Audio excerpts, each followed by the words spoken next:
This is, you know, it's like 2 bans that we get for the price of 1, so we're just never going to practice it. And then all it really takes is a couple of those dungeons to be piled into the same map pool for a matchup, and you can really quickly run into some problems. But we'll see what happens as Siege of Boralus gets us started between Ethical and Deplete from Beyond. Yeah, so I think Siege is actually one of those dungeons that we haven't seen as often in Cups either, because a lot of teams decided to ban this specific dungeon. But because there was the Reaping dungeon they really wanted to ban, and they also preferred to ban Junkyard over Siege, we finally see some of the Siege action. We see both of the teams actually are playing Alliance. Actually, no. Ethical is playing Alliance, but the Deplete from Beyond is playing Horde. Ooh, they are. As you can see, we see difference in faction here, because Siege of Boralus is the only dungeon that actually has different, not only starting points, depending on what faction you play, but also different mobs in the dungeon. Yeah, different mobs in namesake, right? The actual abilities that they do for the most part is the same. The major difference is going to be that Black Star Bomber that you see on the side of Ethical, leaving those pools on the ground that do a lot of damage if you get hit by the initial bomb. But that's really the only major difference. Both teams going for a similar massive pull here, being line of sight on the side of Deplete from Beyond, whereas Ethical has just gone right ahead with it and pulled it all together. Looks like more trash is pulled in for Deplete from Beyond here. But they did pop the Bloodlust. Yeah, they popped Bloodlust on Deplete from Beyond's side and did this line of sight strategy to make sure everything is gathering up really quickly, and now they're also engaging the boss on their side. Ethical also fighting the boss with that 10% trash that they fought earlier. So a little bit of trash difference in favor of Deplete from Beyond. Outside of that, they're pretty similar in dungeon speed. Ethical, of course, a little bit faster on the boss as they pulled it first. And so the comp is the exact same. We see the Triple Hunter on both of the sides with the Proud Warrior and the Mistweaver. Nothing too surprising there because it is a Tyrannical dungeon, and most of the trash damage in this dungeon is coming from friendly fire from the spotters. So therefore you can just maximize your single target DPS by running that Triple Hunter comp. And if I remember properly, the other major difference is that for the Alliance side, the ads on this first fight spawn a lot more quickly and continue to spawn even if you have them CC'd. So it's definitely a little bit more dangerous, but if you're able to get through this first boss, the rest of the dungeon is a little bit easier when you have that shadow mode available. So it looks like Ethical is going to be able to get through it. No issues here. Chopper Red Hook's going down for them. And Sergeant Bainbridge, for Deplete from Beyond, not too far behind. Yeah, there was actually a little bit of a scary moment for Ethical as Skylark got stunned by one of the Vanguards here. Did manage to survive though, even with the stun going through, so no problems there. As they're now gathering up the trash mobs here, the Marauders, which can cause a little bit of an issue because they do apply what's the word? The hasty buff, right?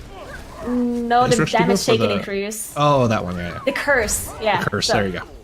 The random curse. It applies the curse and the Mysteries cannot dispel it, and therefore it can cause some issues for the tank, but we know how tanky Proud Warriors are, specifically with the corruption resistance increase that they have in the tournament realms, and therefore they can just equip all of that versatile and the surging vitality and whatever else they want to get even tankier, and therefore it's not a big deal for Skylife to stay alive. Yeah, I mean, you saw Chompy there, had a 14 stack of the eye and he was still full HP, just, yeah, I've got 48% increased versatility. I'm fine. I can just sit in it. And of course, remember, they're running Conflict Major, which means if they do happen to get stunned or CC'd, they get double DR, right? They get double the verse damage reduction too. So they're just going to be super tanky in general. It's going to be pretty insane to see what Mistweavers and anyone running the verse stacking build can actually tank in this 21 key setting. Looks like Ethical is dealing with Void over Mouth here. Is Deplete from Beyond just completely skipping Void over Mouth here? Looks like they might be. It does look like it, yeah. Looks like they're not dealing with it at all, as they're just fighting the spotters here. Now, one thing to note about the spotter, you can see the friendly fire damage here being applied to the mobs, but we do have raging, so that means you can make use of that raging effect by just DPSing the spotter to low HP, making sure the raging effect gets applied to the spotter, and therefore the friendly fire is actually going to do more damage, and the mobs are just going to die faster. So that's why they are getting the spotter low and just making use of that affix. Yep, this is just great execution of spotter mechanics coming out here from Deplete from Beyond. They're doing a great job of dealing with that affix. Ethical, on the other hand, has gone for dealing with a far, far fewer amount of trash than we see from Deplete from Beyond. They're on 25% trash, while Deplete from Beyond is up to almost 50%. They're going to be past 50% by the time they're done with this trash pull. And you got to think that Ethical's got some massive spotter pulls planned for the rest of the dungeon here. Yeah, so Ethical actually finished off the Void Weaver, and then they had somebody pull Dread Captain Lockwood because whenever you pull a boss, whenever you get in boss combat, then the whole group gets in combat, not only the person who pulled, and then everyone gets pulled out of the Nyalotha realm. And that's a very interesting trick that those MDI teams have been using to do some sort of skips. So basically, you can just skip the mobs by running in the Nyalotha realm, and then somebody like a hunter who can camouflage and skip the mobs can just engage the boss, and therefore you just skip a bunch of stuff. And that's what Ethical did there, and they caught up a little bit on trash percentage, but they're still quite a bit behind. And as Syra mentioned, to be honest, the trash percentage doesn't mean as much in Siege, just because you can catch up so much trash by just using the spotter-friendly fire later on. And a voice in my ear has just informed me to take a look at Chompy's talents here, and I think every Mistweaver across the world is going to be really happy with this one. Chompy is running Song of Chi-Ji as a talent here. What that does is whenever it hits something, it sleeps them for 20 seconds. So think it's like a Ring of Frost, right? It freezes them in place and it sleeps them for 20 seconds, and that doesn't get broken, if I'm not mistaken, by the spotter's AoE. So once they have everything stacked up, they Song of Chi-Ji, they send whichever side of the artillery in, AoEs everything down, no problem. I'm interested to see what they're planning on using that tech on. That is actually super interesting, because we've seen some interesting strategies come out of teams before, where they have been running stuff like Vengeance Demon Hunters, where they would use the Fear Sigils to gather up all the trash, put it into that Fear Sigil, and then as Syra mentioned, some of the CCs are not actually getting broken by the friendly fire from the spotter. So you can get a lot of trash percentage by not even having to fight the mobs at all. You just gather them up, CC them, and then use their artillery to finish them off. So super interested to see what they do as they're down with the boss now and fighting Samrak here on the Obelisk, while Deplete from Beyond still fighting Dread Captain Lockwood. Again, they are ahead in percentage, quite a bit actually, but if Ethical is playing this spotter properly, then they can make up a lot of time. Also important to mention, I think we kind of glossed over this as well, is there's some really cool tech that you can use on Dread Captain Lockwood. Since both of the warriors are running Conflict and Strife Major, whenever they Thunderclap, it roots their target for a couple seconds.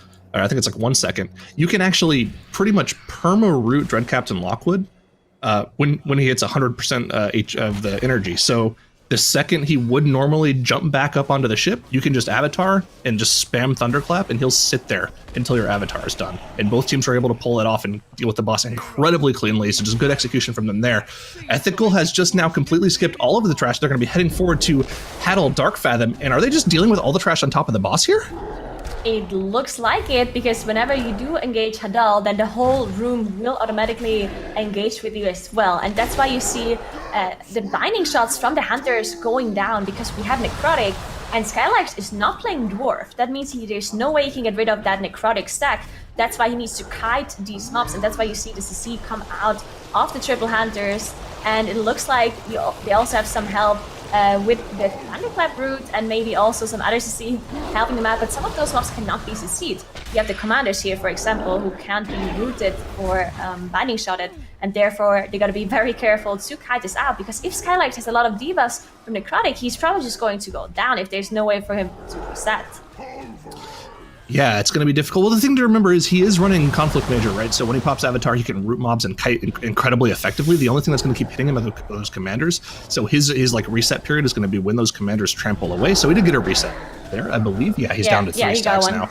So that's the important point. He was able to get a Necrotic reset as everything died, and should be, for the most part, pretty clean right now. There's not too much other danger. They just got to make sure they keep dodging those tramples here.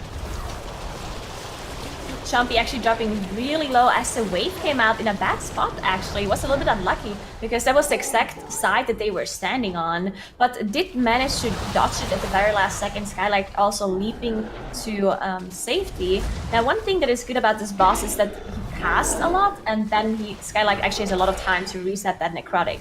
So now, once all that trash has been downed, only with the commanders left, Skylark shouldn't have any more issues with Necrotic. While Deplete from Beyond, on the other hand, just now engaged Hadal. So definitely, I mean, if you really think about it, once they're done with Hadal, there's really not that much trash left to do, right? With the trash that they're pulling here. So I still think Deplete from Beyond is quite a bit ahead, just because of the fact that they dealt with so much trash before. But Dr. Jane going down, unfortunately. They do have Bell Rests available, but they need to use the Engineering Rest, which can take quite a bit of time for them to get off.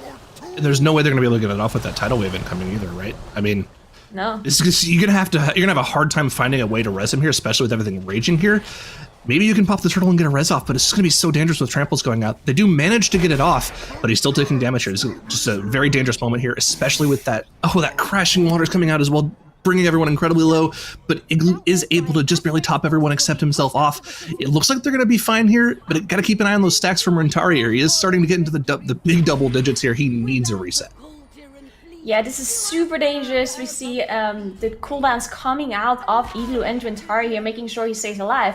But he has no more major CDs available. We saw Shield Wall, Last Stand being used already, and we also saw the Nasaf Trinket being used. So not much left for them. Cocoon also already came out of Igloo, so now he needs to make sure he resets. And it looks like he did manage, there we go, did manage to get the reset off. And now we only have the commanders left.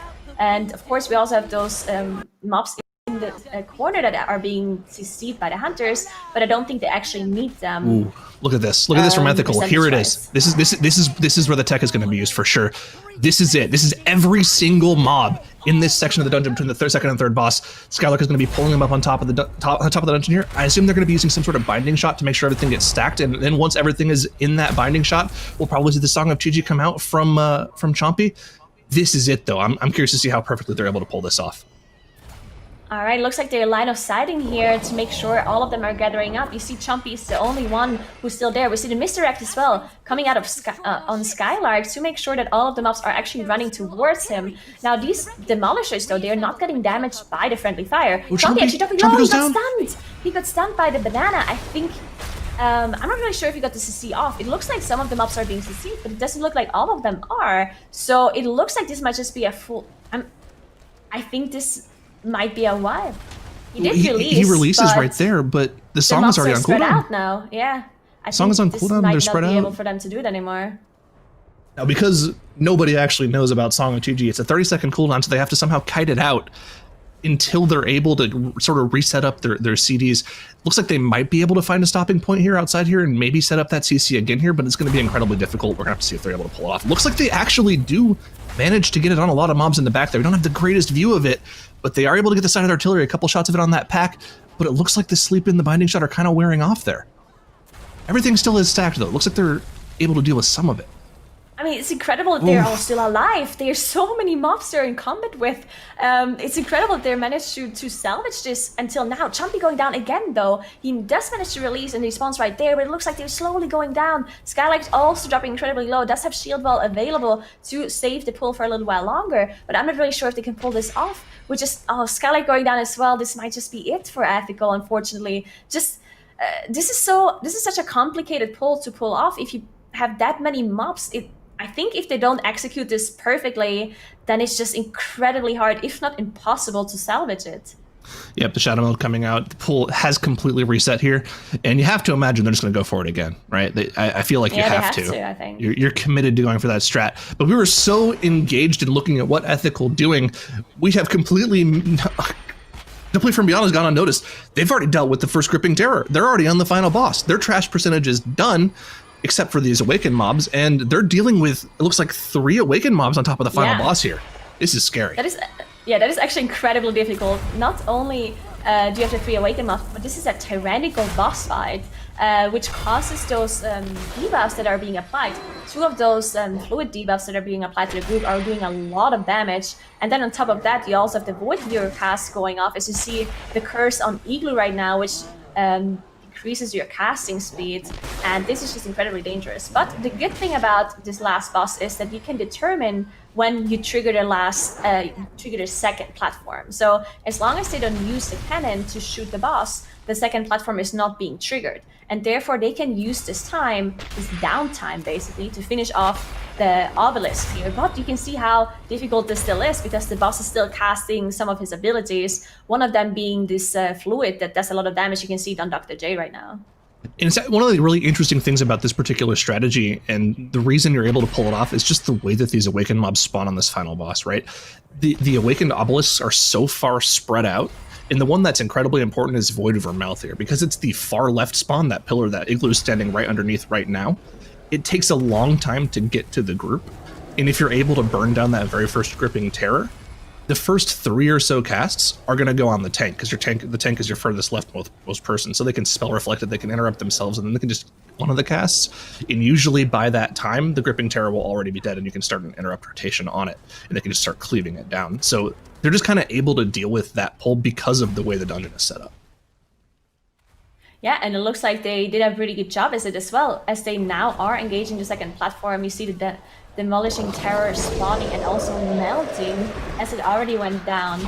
Now you can delay the spawn timer of the demos by not engaging the Gripping Tentacle, and that's exactly what Deplete from Beyond did here.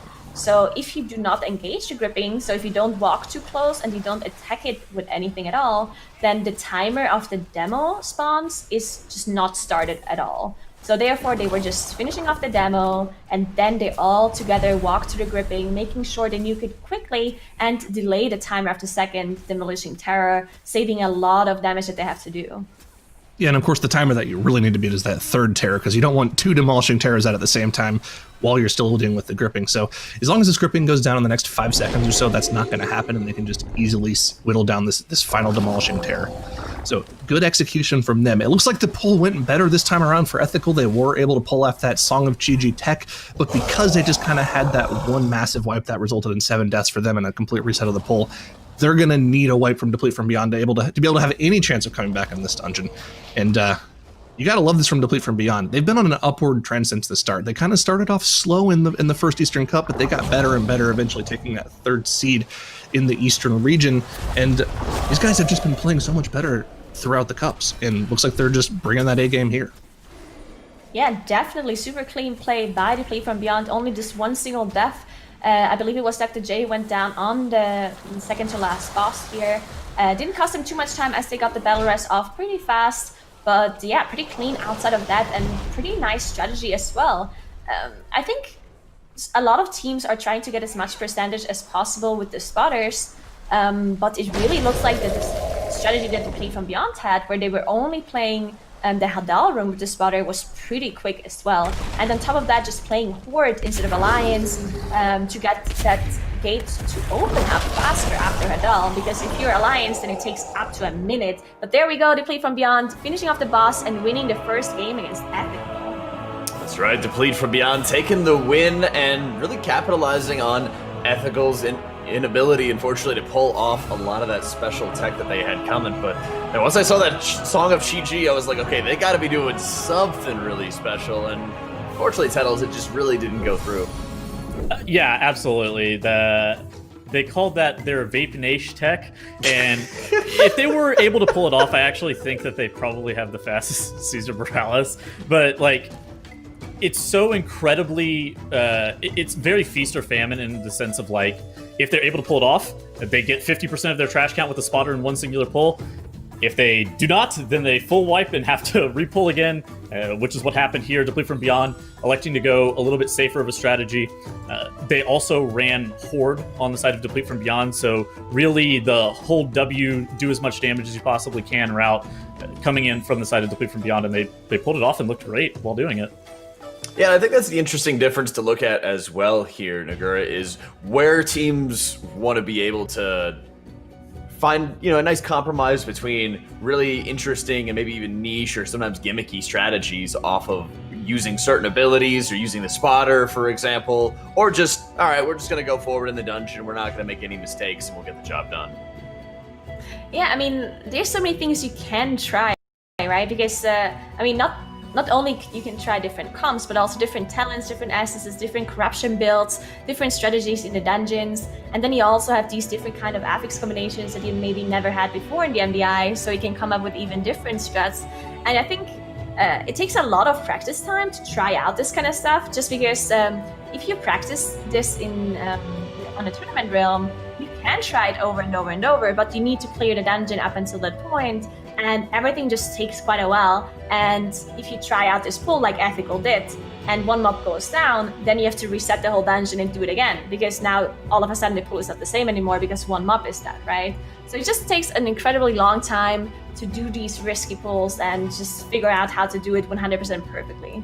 Yeah, and let's start talking about that one in particular here, Tettles. What was the catalyst for just wiping Ethical as they try to get their setup going? I think, honestly, the catalyst had to be Chompy going down, like, right as that pull was starting to get set up. But right now, we can actually see what led up until that point. So right as you can see what led up until that point, you do have Ethical doing that first boss room pull. They are getting everything ready and set up. They did it really cleanly. That's the advantage of Night Elf and that Alliance side, is that you are able to get into the first boss room and down the first boss quickly, whereas on the side of Deplete from Beyond, they're pulling the second. They're electing to forego obelisks as a way for them to save time. Then you actually do see Ethical here doing a great tech where they're rooting Dread Captain Lockwood to be able to delay that withdraw with that Thunderclap root from the Prot Warrior Conflict and Strife Major. That was sick. Deplete from Beyond here, like Nagura was saying earlier, they're just electing to kill all this trash manually.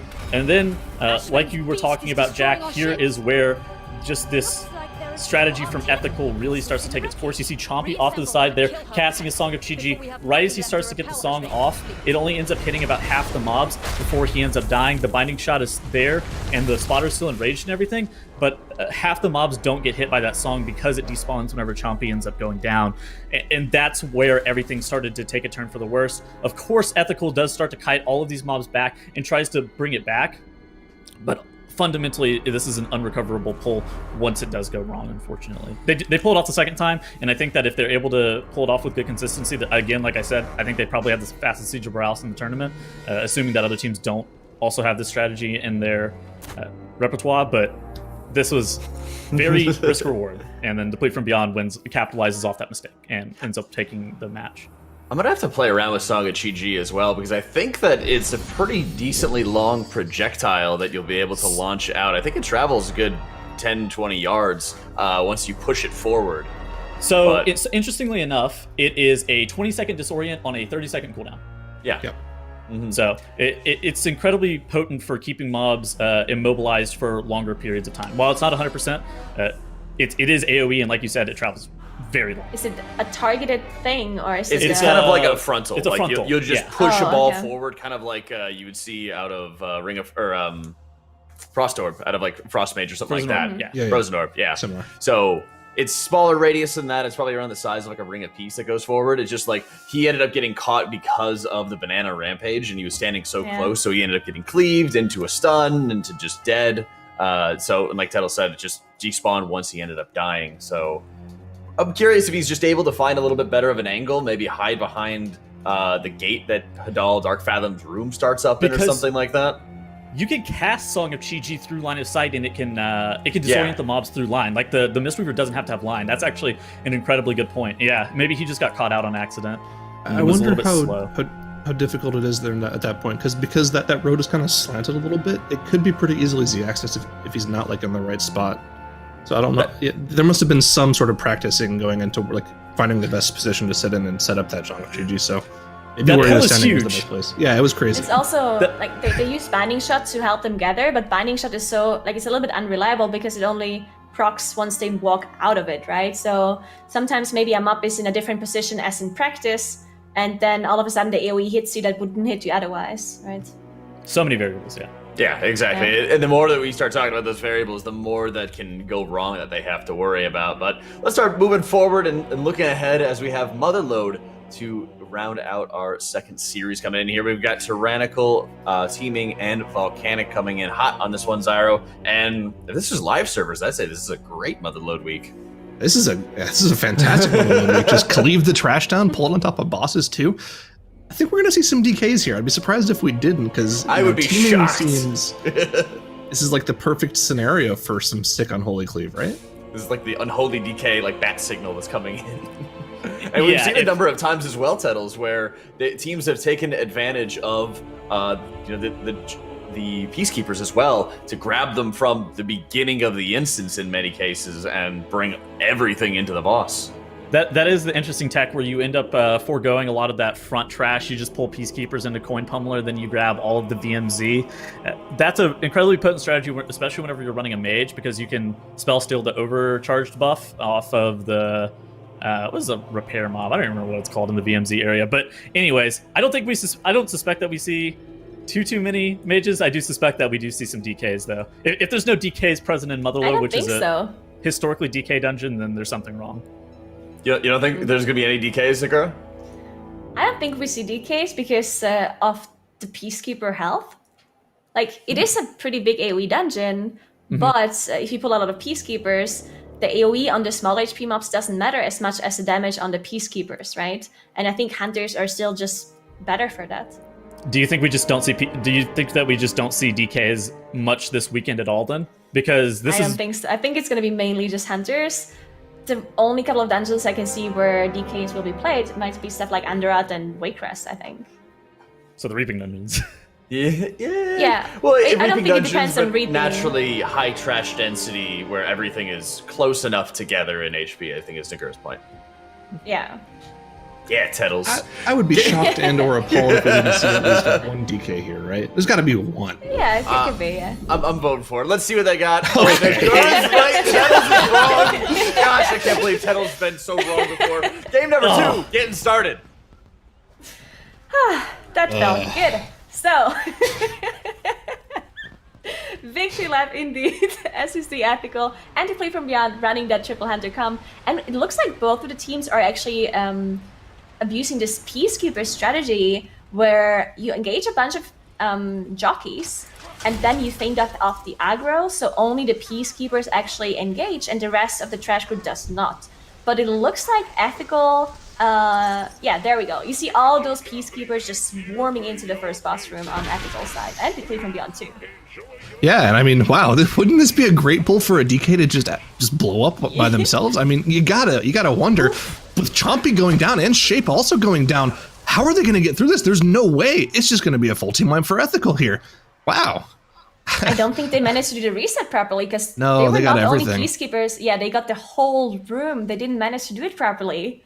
This is a huge disaster for Ethical because, of course, it's a full team wipe, which is already a big time loss, but they also lose the percentage, right? Because the jockeys already jumped into the Peacekeepers now, and if you engage a Peacekeeper without tagging the jockey first, you do not get the percentage from the jockey. So having a wipe on this pool means not only are you going to lose the time from wiping, but you're also going to lose percentage from all of the jockeys, and therefore they're going to have to pull extra trash that is not in their route. Well, Deplete from Beyond did the exact same thing, but they pulled it off properly. They didn't get the rest of the trash. They only got the Peacekeepers.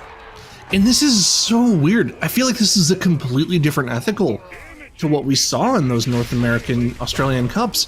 Ethical got to that second place seed by just playing clean strategies better than their opponents. The only people that they couldn't beat were Golden Guardians or former Method and A, right? That both of these dungeons that they're playing right now, they lost in the Siege of Boralus because they went for this all-in strategy that didn't work out for them. I don't think they went for an all-in strategy like in any of the 3 cups that we saw from them. It's so bizarre. Yeah, I'm not sure. If you think about it, that you have 2 weeks of practice, I do understand how difficult this pull is with the Peacekeepers, because if you make any sort of mistake, if you get your Feign Death or your Shadow Melt off wrong, then it's just a whole team wipe, right? But you do have to think about, if you have 2 weeks to practice this specific pull, you would practice it so many times that you know exactly where you have to go, where you use your Shadow Melt. So it really does seem weird that they have such a crucial mistake here on Ethical side. And again, it's not just like any other wipe in any other dungeon. This is such a huge mistake that will cost them not only the wipe, but also percentage. So it's a huge time loss. It probably lost them 5 minutes, if not more.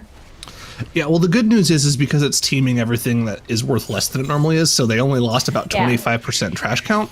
So not necessarily like the worst outcome for them, but they're going to need some hard chain feeding from Deplete from Beyond to, you know, have a chance of coming back in this dungeon. But the best thing you can do at this point is, like, you know you're behind. Like, after that pull, you're like, wow, we're probably like a good solid 3-4 minutes behind. You have to keep playing it out.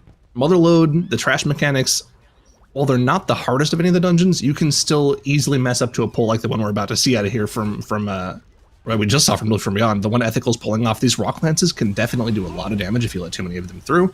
And you can see Ethical's just going all in right here. They pulled actually every single trash mob here between the first boss and the Awakened Obelisk. See if they're able to pull it off. Okay, yeah, this is a huge pull. They don't have the Bloodlust available as they used it on that first boss. So they want to make sure they pull this off cleanly and want to make sure Skylark stays alive because this is a huge amount of tank damage. As you can see, Skylark dropping incredibly low, even through Shield Wall as he had that one up. And you also see Chompy dropping low because these mobs cast on the closest target. So if Skylark starts to kite, Chompy needs to make sure he's getting out as well. And there we go, he dropped incredibly low. Is he running staff? Oh no, never mind. That's a different debuff. I thought he was running Ashara staff for a second there. As I looked at the debuffs on Chompy. Kurisu going down for Deplete from Beyond. Looks like they do have a battle rest available, unless he didn't fall off, did he? I don't think so. I mean, it'd be very weird if he did. Arrow, where are you? I've seen it happen before. I've seen it happen. Well, Curry's gone down for Deplete from Beyond here. They have a battle res available, but yeah, that's bad. Yeah, they're resetting for him. Yeah, you're right. They just have to reset for him if he fell off. That's that's really weird.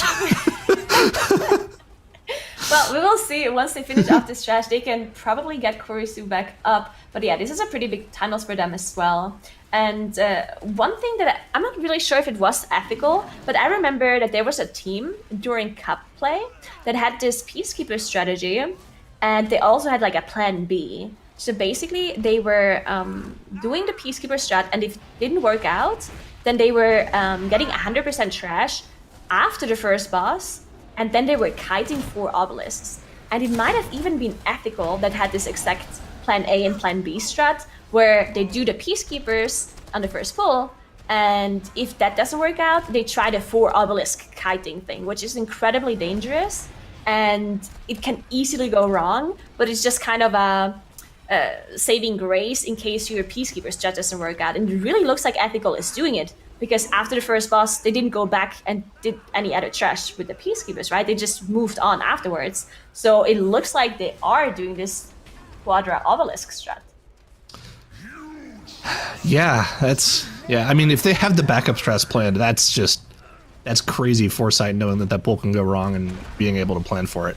And things like Curry doing whatever happened to him there is definitely the kind of thing that Ethical needs to come back in this dungeon here, as they've now engaged Azarok, and they're on the same boss as Deplete from Beyond now, even after that full wipe. So yeah, they're kind of catching up a little bit. They're still 20% trash percentage behind. They'll make up a little bit of that here with what they have on top of the boss, but still, they're missing a ton of trash from that initial Peacekeeper pull. So we'll see. Yeah, and if Ethical is trying to do this for Obelisk strat, as I mentioned before, and Deplete from Beyond is not, then there's definitely a chance from Ethical to make up the time that they're behind so far. So yeah, I mean, there's still a chance for Ethical to come back. And now we see Azarok dropping lower and lower from Deplete for Deplete from Beyond. They did finish some of the trash while Kurisu was down. They finished off some of these trash mobs here on the way to Azarok, and therefore they're up to 57%. But yeah, not that much percentage ahead compared to Ethical, considering that the whole Peacekeeper pull just didn't work out for them. Yeah, if I were to Deplete from Beyond right now, and I were like keeping a tab on the stream and seeing what was going on, of course there's like a 2-minute or so delay for them, I would not be comfortable with where we were in terms of like progression of the dungeon compared to a team that completely wiped and scuffed their entire first pull, right? They need to make sure they play clean for the rest of the dungeon. Otherwise, Ethical, with the way we know that they have been playing and can play from their cup play, they can put together a perfectly clean run after having a terrible first pull like that.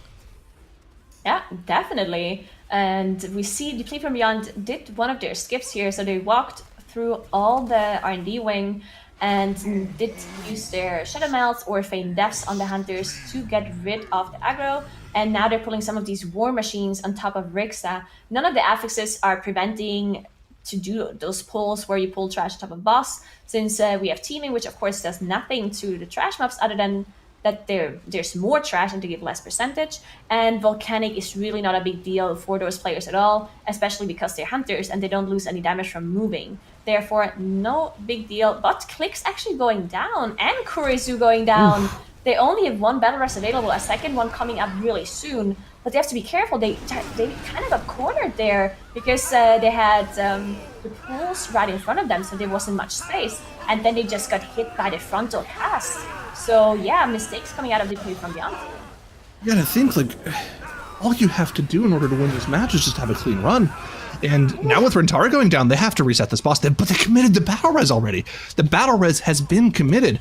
I think at this point you just have to hope that you can deal with the War Machines and get those down. And it looks like they're just barely going to get both of them down. Yep, both goes down. Actually, did they get the trash count from that? Were they all dead when it died? I didn't pay attention. I didn't quite see, but there's a potential chance that they didn't get the trash count from that because they were all dead when it died. You have to be in combat with the mob when it dies to get the trash count from it. So it could be really bad if they didn't. But yeah, another full team wipe coming out from Deplete from Beyond. Hey, Ethical's on Rixa Flux Flame. Yeah, they're 12% trash behind, but this is a Tyrannical dungeon. These bosses are difficult, and Deplete from Beyond has to sit here waiting for their Shadow Meld cooldowns or their Feign Death cooldowns to come back off cooldown to get through here. This is... Yeah. I think Ethical's back ahead now, or at least on pace. I think so as well. Yeah, definitely. I mean, I thought after seeing this initial wipe on Ethical's side, I thought it's just too much time for them to catch up on, but now with this mistake from Deplete from Beyond, Ethical is right back into the game, as they're also fighting the War Machines with Rixa Flux Flame. And one thing to note is that Rixa actually does quite a lot of damage on Tyrannical. Not only the avoidable damage that I believe most of the people on Deplete from Beyond died to, but then you also have the unavoidable damage from the debuff that needs to be baited properly. The two closest targets to her get the magic debuff, which takes for a lot of damage. So you can spell reflect it on the Prod Warrior, but you need to rotate other people soaking it in case the warrior does not have the spell reflect available. So you need to rotate turtles or anything like that, or revivals from the Mystery Monks to get rid of that debuff. You see Skylight actually did have one on him without getting dispelled, and it took a lot of damage. But now we see Deplete from Beyond back at the boss, and even though they engaged the boss a lot later, they did catch up just because they didn't have to deal with the trash, because they already dealt with that one before. Yeah, and I just went back and checked the VOD just to make sure they did just barely get the trash count from that War Machine. Igloo died like a fraction of a second after the War Machine died, so they did get that extra 3%. I think it's 2.5% trash count that the War Machine gives, so that's not something else they'll have to bring in. That's kind of scary if they didn't get that trash count, right? Because usually these routes are pretty much crafted to where in Motherload, you end up having to pull just about everything in between Rixa Flux Flame and the final boss, Mogul Razdunk. Especially every single War Machine is being pulled, right? So to get that percentage. But yeah, if they didn't get that, they'd have to start crafting up and coming up with new ideas on what trash count to pull. That being said, Ethical here is going to be at 65%, so 2% behind where Deplete from Beyond is. They're just in the lead now. Ethical has somehow, after a massive first wipe, just taken the lead in this dungeon because of just boss mess-ups from Deplete from Beyond. Yeah, and on top of that, I mean, it's also 20 seconds in favor of Ethical because of the 8 deaths that Deplete from Beyond has now. Ethical, those 4 deaths, they're all from that very first wipe they had with the Peacekeepers. After those deaths, and I spoke too early, as Shape goes down, unfortunately for them, did release and does manage to have the release right there, so he's going to be right back. But yeah, still another extra death on their board as they have to deal with those War Machines. And looks like both teams have to pull almost all of the trash in between Rixa and the last boss just because of the amount of trash you're still missing. And this is a very scary pull in general here. These Azurite Heartseekers can do massive amounts of damage. You can see the Hunters, whenever they're being targeted by that Heartseeker, are putting the tank in between themselves in that cast just to make sure that the tank takes the intercept damage from it instead of them.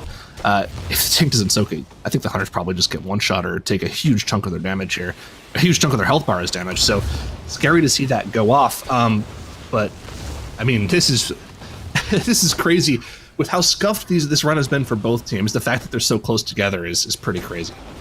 Yeah, that is actually crazy as they're pulling the last couple of trash here. And the reason why they're clearing this is because not only do they need the percentage, but they want to kite the obelisk. Because if you keep an eye on the obelisk counter on top of the enemy forces that you can see on your screens, you see both of the teams still have all 4 obelisks up.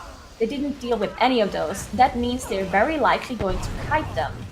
Which we've seen teams do before. Basically, the healer is going to get aggro from all 4 awakened mobs, and then he's going to start kiting them outside, making sure they don't have to deal with those. But if something goes wrong, the healer goes down, or anyone gets healing aggro, they can all snap back to the rest of the team, and then you just have a team wipe. There's no way to recover if there's any sort of mistake happening on the kiting strat. Yeah, and they're playing pretty specific items just to make sure that they can deal with this, right? All three of the hunters, actually, I think all 5 players in the group are running the bit band that heals allies whenever you do damage behind the enemy, which is a 15-second ICD. So every 15 seconds, there's about 50,000 or so healing going to every player in the group. So they're just that's one of the ways they're healing each other. They also have exhilaration to heal themselves. They have health potions, and warrior is pretty tanky on its own, especially on a boss like Mogul Razdunk that doesn't necessarily have too much time to do tank damage. It's usually casting something. It's usually doing its machine gun or casting a homing missile. So it's not that much damage intake for the tank. And if they're able to pull off the kite, it's going to make this boss go way quicker. Bloodlust already popped for ethical here, whereas Deplete from Beyond is actually holding off on using theirs. Yeah, interesting. You could use Bloodlust for safety in the intermission phase to make sure you get those ads down faster so you don't have to deal with those. Because considering you don't have a healer, that might be a safety strategy they choose to do, but it's definitely going to be faster for your boss DPS if you use it in phase 1 or in the last phase. So we'll see what they do, as Igloo is making this crucial round here. You saw he used the Transcendence to get back, so very well done. Now, one big problem with this kiting strat is that if you walk too far away from one of those awakened mobs, they will just snap back. They will just start snapping to the rest of your group, and if you go too close to your group, then somebody might get healing aggro, because Igloo is not taking a lot of damage himself, and therefore he's not creating a lot of aggro, while the rest of the team, the hunters, they're used with their Spirit Mend, their acceleration, and their health pots, they create quite a bit of healing aggro. So it's actually very important for Igloo to not get too close. And you also see him gather all of these bombs here to get the extra, well, they don't actually need extra percentage, but if they would need it, this would be a very nice little trick that we've seen other teams do before. Yep, just running through for fun, just like, you're already kiting 4 of the most dangerous trash mobs in the game. Let's just add some bombs in for fun too. Why not? And actually, it's kind of nice too. You take a little bit of damage from the pools there, and you're able to just get some extra healing aggro on top of you from those as well, just to top yourselves off. But you can see the intermission is, of course, the super dangerous part. As Arrow goes down for ethical here, they do have a battle res form, and they're going to end up popping it off. But each one of these drill smashes does a massive amount of damage to the group. You can see this is going to do about 60-ish% of their HP. They did pop the turtle for that one, so they didn't take any damage. But the third one, they're going to have to keep an eye out for. They'll probably have their warrior rally for that, and that's kind of about it. Yeah, so it looks like Deplete from Beyond is in the last phase now, as you see the HP of Mogul Razdunk moving. Kurisu going down. They do have a battle rest, but the blob actually went back, so it snapped back to the group. And now they try to get the battle rest off on Kurisu, but now they have to deal with those awakened mobs, as all of them, the bombs are coming back as well. And all of the awakened mobs are going back. Igloo is back with the group. It looks like he's trying to kite the mobs inside the boss room. This is really risky, but this might just be the one thing they needed to do to save this pull. But Rentari is dropping incredibly low, and it looks like he doesn't have much defensives available for him. This could come down to the death timers here. With Rentari going down, there's no battle res available. Mogul Razdunk is at 7%. If it starts cast sequences, they could still kill the boss and get this dead. But with 4 extra deaths on the board, it's going to come down to that 20-second timer. Igloo goes down as well. Mogul Razdunk down. They've dealt with the bot. The gnome is dead. So now, the goblin's dead. But 25 seconds on the board with 5 deaths. With Mogul Razdunk at 8% for ethical, they still could take this game. Yeah, it definitely looks like Mogul Razdunk is going down for ethical, and the 25 seconds difference is just going to be it. This is going to be ethical winning the second game against Deplete from Beyond in an incredibly close game. Goodness! Ethical hanging in there. even despite just an immediate wipe, I mean, we talk about the tournament where you wipe at the very beginning of it in an instance, it's just got to be such a punch in the gut for your team's morale and everything. But Tettles, they hung in there and they took the win and just completely capitalized on Deplete from Beyond's mistakes. I want to call out the YouTube comment section here, spamming GG and FF whenever Ethical wiped at the very beginning. This is why you don't go next whenever you make a mistake. You hang in there, you battle towards the very end, and you capitalize on your opponent's mistakes because they can happen, especially whenever you're speed racing in a tournament environment such as the MDI like this. Oh my goodness, that was intense. Without question, Ethical got to be tying up the series, and at that point, Agura, that's just all it takes. It's just boss after boss. It just seemed like Deplete from Beyond just started making, the most simple errors and standing in the most avoidable damage possible. I mean, this really was Deplete from Beyond's key, right? They probably even realized that Ethical made such a huge mistake at the start because they can watch YouTube. Of course, it's on a delay, but at some point they probably realized, oh, we just have to play this cleanly and we're gonna win. But then they had these small little mistakes, and then they had the wipe on Rixa, and it was just, it was too much to come back from on their side. Well, Ethical, it's such a huge thing to come back from such a big mistake, right? Because a lot of teams would just end up tilting and play even worse after this initial mistake. But not Ethical, right? They have this huge mistake that cost them a lot of percentage and a lot of time, and they just went straight back into the game and had barely any mistakes from there on out. So that was incredibly well done by Ethical. All right, Tettles, let's break it down once again. What do you got for us here? You got a little bit of column A and a little bit of column B. So I didn't even include the Ethical wipe at the beginning because I thought it was just going to be the Deplete from Beyond show. You saw Deplete from Beyond be able to pull off this initial pull with the coin-operated crowd pummeler and all the peacekeepers. Then they're sitting here. Clicks drops pretty low and ends up going down in this pull after pummeler. But even still, this is just a great pull by Deplete from Beyond, and they're able to pull it off seamlessly. You see Ethical come back, and they're like, oh, we're missing count. We got to even go bigger than what Deplete from Beyond did. They pull it off, too, so they're really trying to battle their way back in and get back to the trash count that they lost from those Peacekeepers because they did reset. So they're trying to figure out a way to be able to get count, but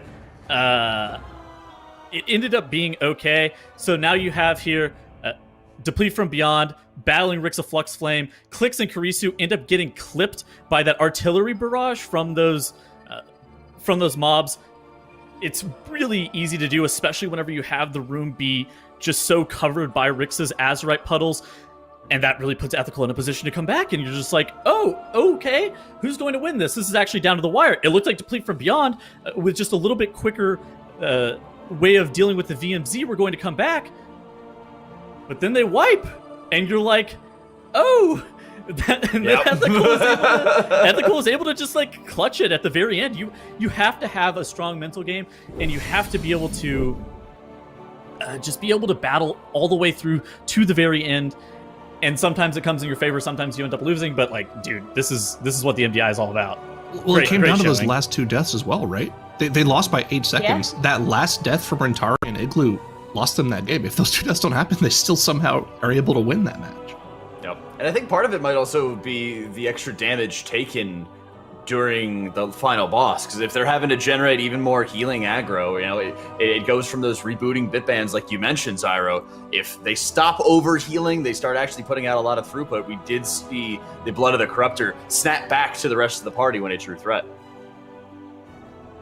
Yeah, I mean, it's interesting, right? Because it seems like, and I might be wrong about this, but the damage that you take from the pool around Rixa Flux Flames Arena, if you heal that damage off, that does count as healing aggro on top of the Awakened mobs as well, right? Since you're still in range of them.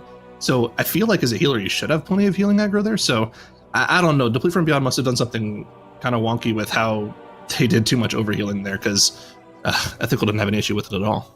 Yeah, it really didn't seem like anybody on the side of Ethical was just taking any sort of extra hits or extra pressure onto them. And that is going to put us into a game 3 to decide who is going to be continuing on through that upper bracket. And I believe it's going to be Workshop as well, which is a dungeon, Tettles, that Ethical's really, really good at. Oh, I suspect that both teams are going to be super strong at Workshop. Jack, whenever we were watching the Wunderbar versus Goosey Bad matchup, we were talking about how King's Rest and Workshop are both of these very on-the-rails dungeons. There's not a lot of room for innovation. So it's going to be interesting to see if any of these two teams are able to come up with something that's more innovative. Maybe we end up seeing a priest. I don't know if I believe that we'll see a priest, but you could potentially see a priest. Listen, Tedos, your record of guessing classes for dungeons hasn't been too hot lately. We're at hot 0% guesses success. Hey, you know what, Tedos, I'm going to agree with you on that. I've been playing with the Disc Priest on live for my high keys, and that 26 Workshop was the easiest key ever. Those squirrels chunk packs. It's crazy. There's some huge mind it's controls that they're able bolstering. to pull off, and that's Tyrannical. true. That doesn't mean It is bolstering, so different. Maybe not. I don't think too. But I would Bolstering love will to see help. it. I mean, if you mind control a target before, I mean, you can't mind control if they have any bolstering stacks on them, Yeah. but you could mind control them in advance. But I don't know. We've seen some gimmicky strats throughout MDI history in general, Nagura, and a lot of times it just seems to be, you play straight up, you play cleanly, you add a little bit of extra innovation here and there for packs, and you get the job done. We usually don't see a lot. I mean, last time I think is like Blackrock Blackrock Hold with like mages, for example, right? True, with the spell steal, yeah. Yeah, way back when with a big throwback.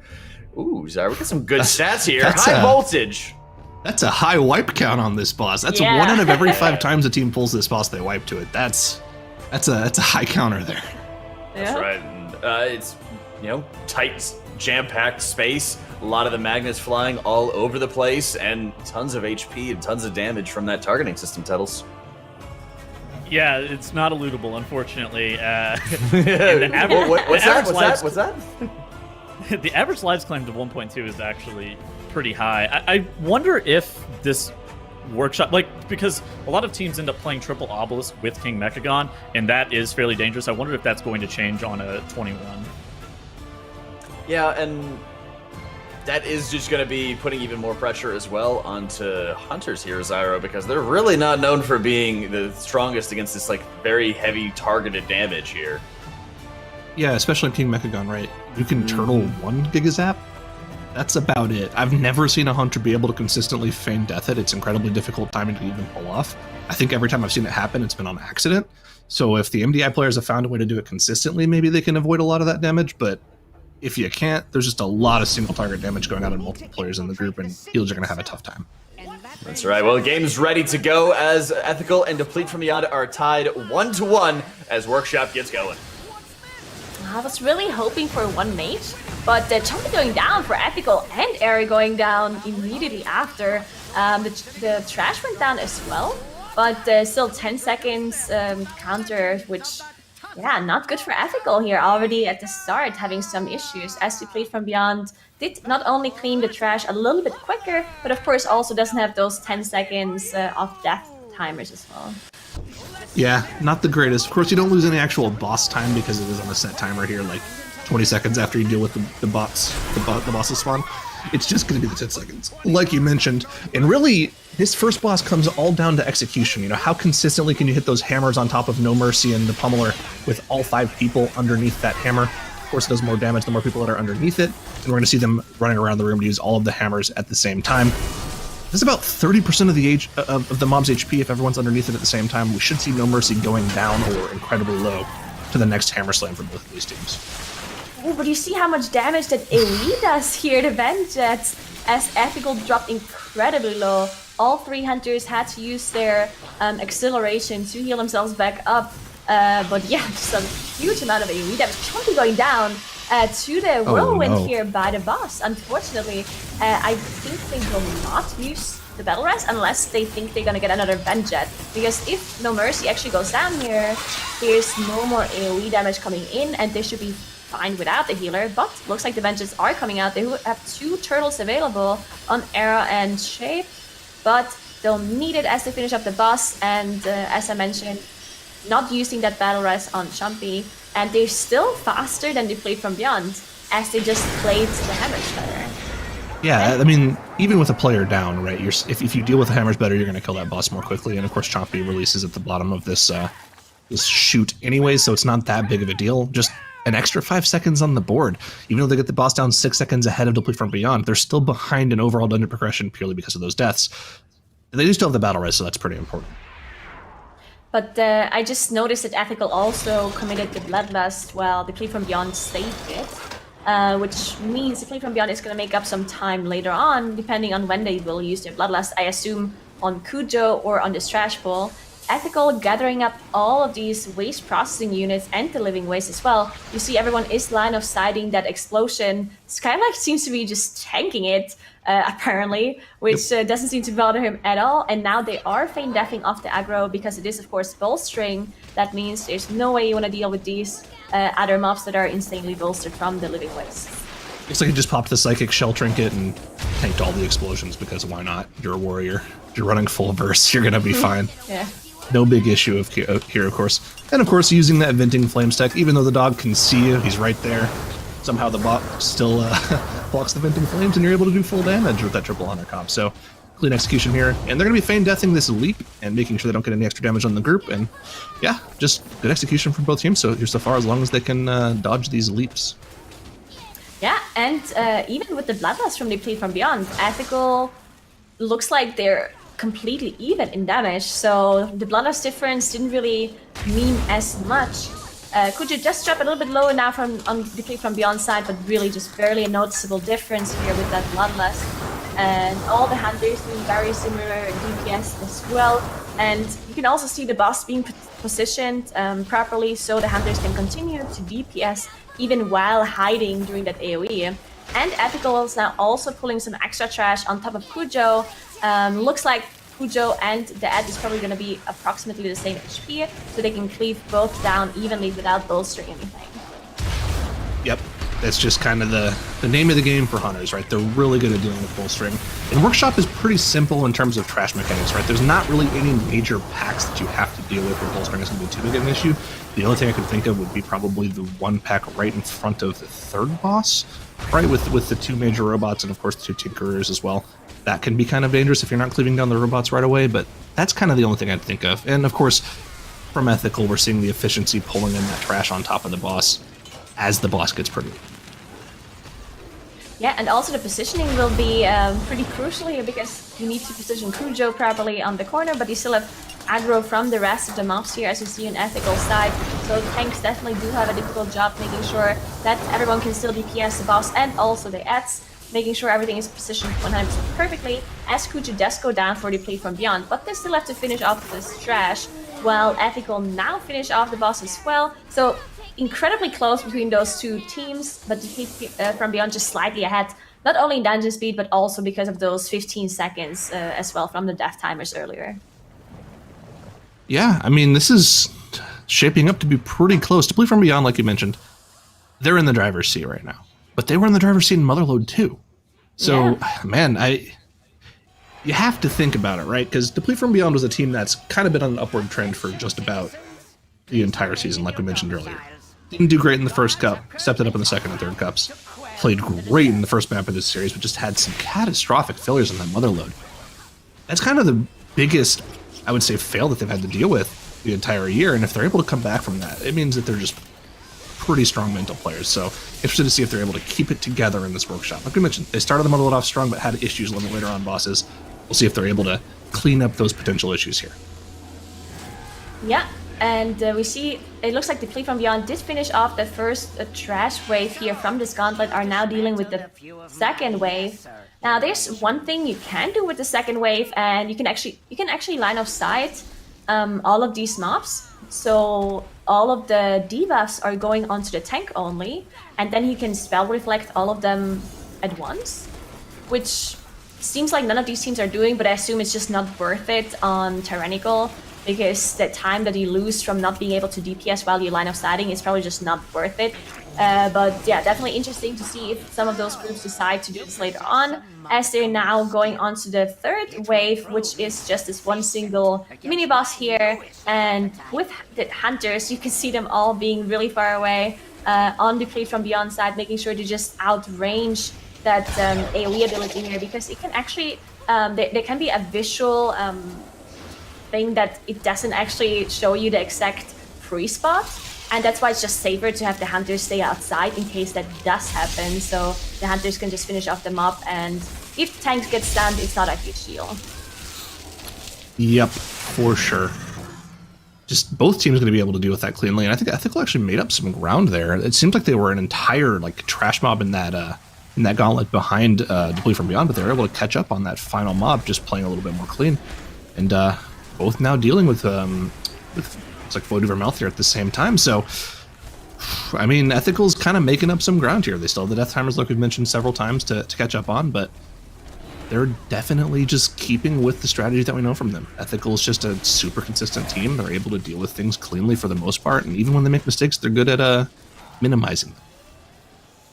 Yeah, for sure. And I think this next pull is going to be interesting because not only is this boss very difficult to deal with, because of all of the things you need to dodge, and it is Tyrannical, meaning that getting hit by one of these cogwheels can drop you incredibly low, if not kill you. So they want to make sure they're dodging all of those abilities very cleanly on Spark Flux. And on top of that, I assume that at the end of this boss fight, they want to pull the trash group on top of the boss, which can be very, very dangerous. So we will see if any of those groups is pulling that off, because if one group does it and the other one does not, it can definitely pull like one group quite a bit ahead.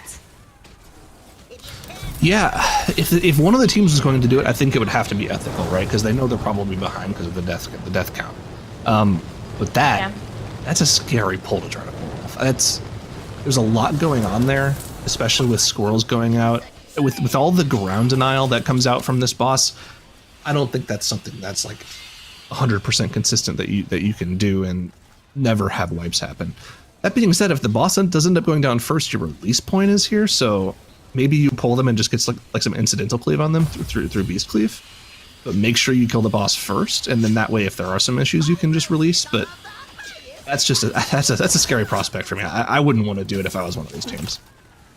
Yeah, it's definitely very scary, and as you mentioned, I think it's also difficult to get the even cleave on just because some of those mobs just don't like moving quickly, right? And then you get the shield spawn in bad positions maybe as well. But it looks like Clix is going up to pull the trash, or at least some of it, as he was walking up the stairs. There we go. Okay, so it looks like Deplete from Beyond did engage the trash, and it looks like Arrow is gearing up to do the same thing on Ethical side as well. So both teams are pulling the trash on top of Spark Flux here. Let's see if both those teams can pull it off.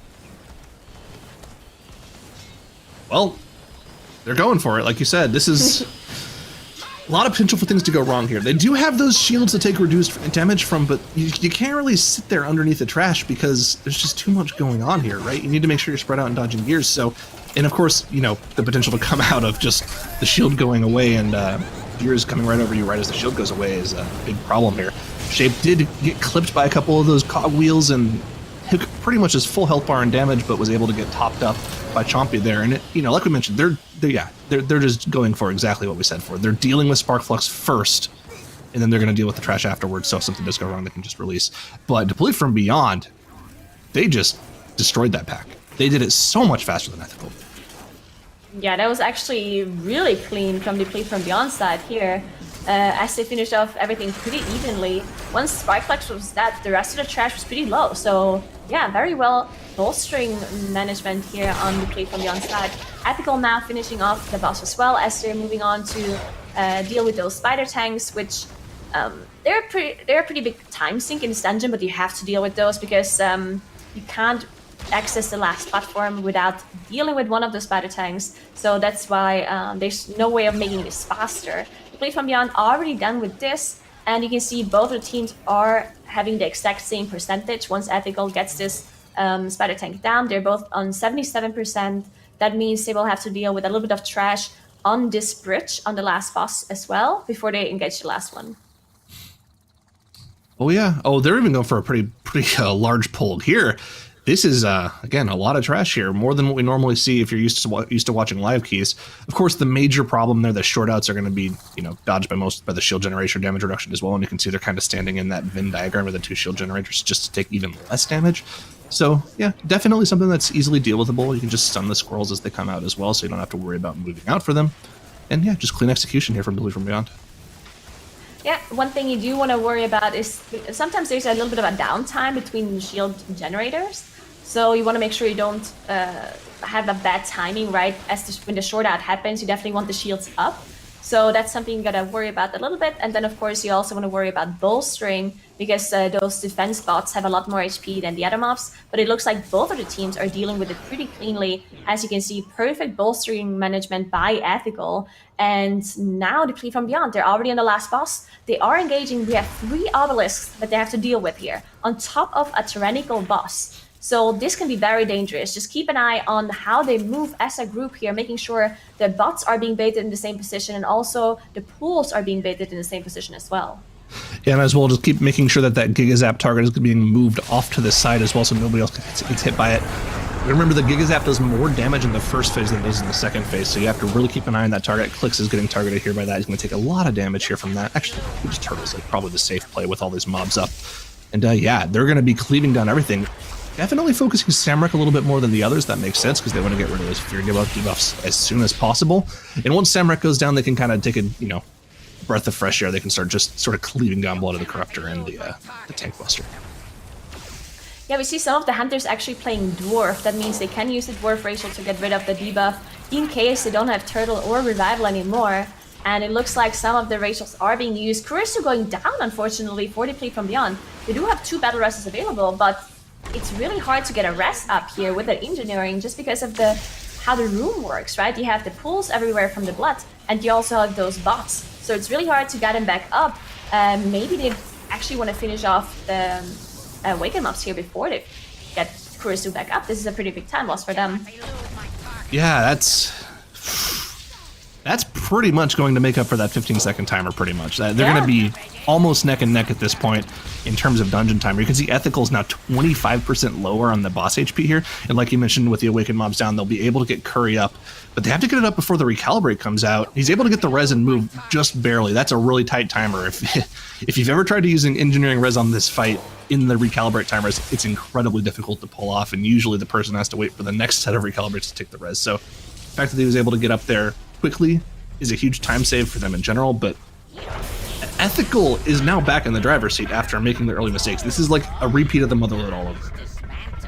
I think it's gonna be Ethical, just because it's only a 10 seconds difference now with the extra death on Deplete from Beyond's board. And yeah, I mean, it's a Tyrannical fight. There's a lot of HP difference here, as Ethical's already fighting the Omega Buster here. And if they don't have any mistakes with deaths, which to be honest can happen because it is Tyrannical, and the Giga Blast does a lot of damage, on top of also having the arm. Now, the Magneto arm actually scales with Fortified and not with Tyrannical, so it does a little bit less damage, but the Giga Blast still does scale with Tyrannical, and that's why they want to make sure they heal that quite a lot. Here's right next to that Magneto arm. He's taking a lot of damage here. You're going to have to be focused hard by Chompy here. It looks like he's going to be able to get healed through it. But that's a scary moment there. When that Magneto arm spawns right on top of you, you got to get out quick. And I think he had committed his turtle to the previous Giga Zap. I think if he had that Giga Zap done on him, he probably would have just straight up died 100-0. Yeah, probably. Looks like Shape also got hit by one of those bots here, but didn't do too much damage. As I said, those bots actually scale with 45, thankfully. So they have one less thing to worry about, or to worry less about. But yeah, Ethical just so far ahead in boss DPS, 30% ahead on a Tyrannical boss fight. It's just quiet a bit. And on top of that, I mean, the 10 seconds, I don't think it's just going to be enough for Deplete from Beyond to make up. No way, 30% HP on a Tyrannical boss. That's like, on 21, that's probably something like 6 or 7 million HP. Yeah. That's way more than 10 seconds of damage to deal with. Ethical, if they play clean and have no further deaths here, they will win this series and take this first series against Deplete from Beyond. It looks like with this final Magneto arm going out and everyone's staying healthy with these health bars, Omega Buster going down, only King Mechagon left to deal with for Ethical, and 10 seconds is not going to be enough from Deplete from Beyond. As Ethical takes this very close 3-game series and moves on to the semifinals tomorrow. Ooh, Ethical playing it really, really close with Deplete from Beyond. And this is exactly what we wanted to be seeing out of this matchup as well, Tettles. Ethical taking the win after very, very narrow timing over their opponents. Simply awesome to see how they bounce back in this one. Oh, yeah. Dude, the strategies that they were doing, like, all the way up until Kujo from both ends are so